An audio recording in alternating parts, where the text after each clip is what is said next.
తాపేశ్వరం కాజాలు తయారు చేసుకోవడానికి కావలసిన పదార్థాలు: మైదా పిండి, పంచదార, వంట సోడా, నూనె. తాపేశ్వరం కాజాలు తయారు చేసే విధానం: ముందుగా ఒక బౌల్ తీసుకొని అందులో 1 కప్పు మైదా పిండి, అర స్పూన్ వంట సోడా, తగినంత నూనె వేసుకొని తగినన్ని నీళ్లు పోసుకొని పూరి పిండిలాగా కలుపుకొని పక్కన పెట్టుకోవాలి.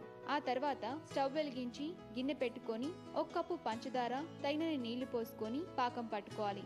ఇప్పుడు కలుపుకున్న పిండిని 2 చపాతీల్లా ఒత్తుకొని ఒకదానిపై మరొకటి పెట్టుకొని మధ్యలో పొడిపిండి చల్లుకొని స్ప్రింగ్ రోల్స్ లా చుట్టుకోవాలి. దాన్ని చిన్న చిన్న ముక్కలుగా కట్ చేసుకొని ఆ ముక్కల్ని చపాతీ కర్రతో ఒత్తుకొని కాగిన నూనెలో వేసి గోధుమ రంగు వచ్చేంత వరకు సన్నని సెగ మీద ఫ్రై చేసుకోవాలి. ఇప్పుడు రెడీ అయిన కాజాల్ని పాకంలో వేసి 5 నిమిషాలు ఉంచాక ఒక ప్లేట్లోకి తీసుకొని సర్వ్ చేసుకోవాలి. అంతే, ఎంతో రుచిగా ఉండే తాపేశ్వరం కాజాలు రెడీ. శ్రీలక్ష్మి